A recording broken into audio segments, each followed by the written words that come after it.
l'ESCA regroupe plusieurs spécialités. Donc bien sûr la spécialité du contrôle aérien, donc les contrôleurs qui gèrent la circulation des aéronefs, que ce soit au sol ou dans les espaces aériens d'Orléans-Brissy, et également de Châteaudun, puisque nous gérons également la plateforme de Châteaudun. Donc nous avons également des spécialistes météorologues qui s'occupent de toute la partie prévision, de l'aide pour les équipages, donc préparation de mission, préparation des briefings météo, que ce soit pour des vols locaux ou pour des vols déployés sur des théâtres d'opération. Tout au long de l'année, les spécialistes du centre météorologique sont présents pour apporter toutes les informations météo indispensables aux unités navigantes de la plateforme aéronautique. Olivier, important, c'est différentes études de la météo du matin.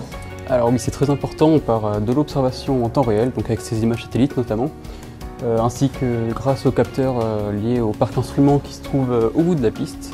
Et donc grâce à ces données, on va pouvoir prévoir le temps et donc le communiquer à toutes les unités navigantes lors d'un briefing matinal.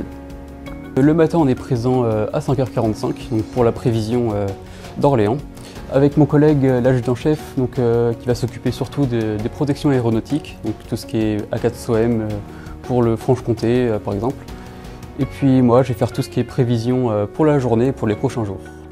Également œuvrant sur la plateforme aéronautique, chargé des mouvements aériens, du guidage des aéronefs en vol et de la surveillance de l'espace aérien, les contrôleurs aériens sont d'une importance capitale pour la réalisation des missions aériennes. Temperature is 8 degrees, dew point 7.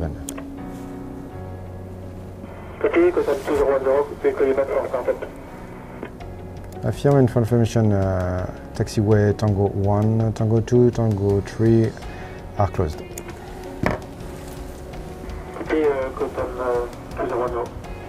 Une journée type de contrôle à la vigie commence par l'ouverture terrain. Donc, on ouvre tous les systèmes qui pourront nous permettre de faire le contrôle aux aéronefs. Donc on va ouvrir nos sessions sur les visualisations radar, tout le système de contrôle. On va également faire nos essais sur les postes radio.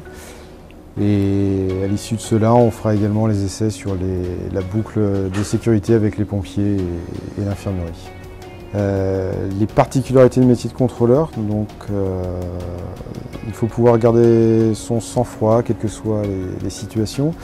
Des situations inhabituelles arrivent très souvent, il faut pouvoir maîtriser la situation tout en s'assurant de la sécurité. Donc des conditions anticycloniques pour ce matin, un vent faible et de l'humidité de basse couche qui nous donne du brouillard, donc matérialisé ici en orange, donc, qui va de la Bretagne jusqu'au Grand Est, et donc on est en plein dedans.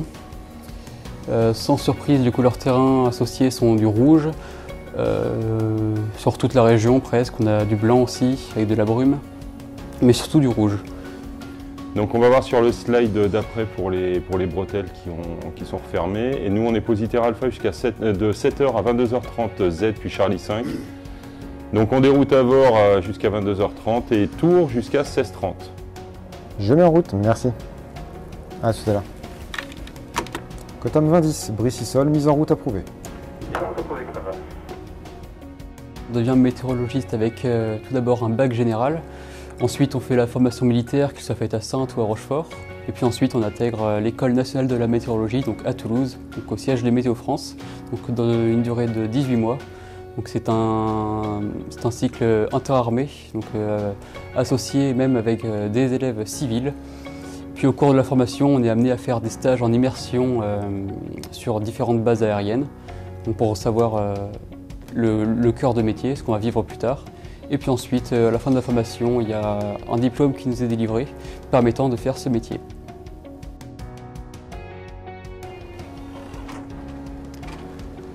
Pour devenir contrôleur aérien dans l'armée, en fait, il faut tout d'abord suivre une formation de base militaire qu'on va effectuer à Rochefort. Donc c'est le certificat d'aptitude militaire. Au-delà de ça, lorsqu'on a validé notre certificat d'aptitude militaire, on est affecté à l'école, le CICDA, ce qu'on appelle le Centre d'instruction et de contrôle de la défense aérienne. Donc c'est situé sur la base aérienne de Mont-de-Marsan.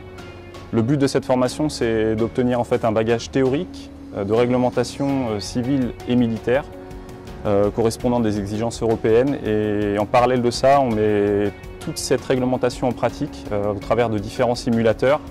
Donc on est évalué sur des phases théoriques, pratiques, et à partir de là, lorsqu'on valide en fait notre formation au CIGDA, on est affecté suivant un classement, un amphi, ce qu'on appelle un amphi, donc sur des bases d'affectation, donc indépendamment du type de mission réalisée sur les bases, que ce soit des missions de transport, chasse, etc. Nous avons également une spécialité importante pour la sécurité aérienne, donc la prévention du péril animalier.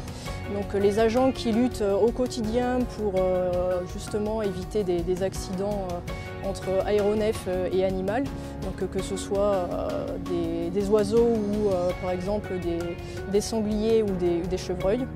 Et donc nous avons également, il ne faut pas les oublier, des agents d'opération au niveau de la direction des vols pour tout ce qui est plan de vol et gestion de l'information aéronautique. Et enfin des secrétaires et secrétaires aéronautiques qui gèrent toute la partie administrative et suivi notamment des licences des contrôleurs aériens.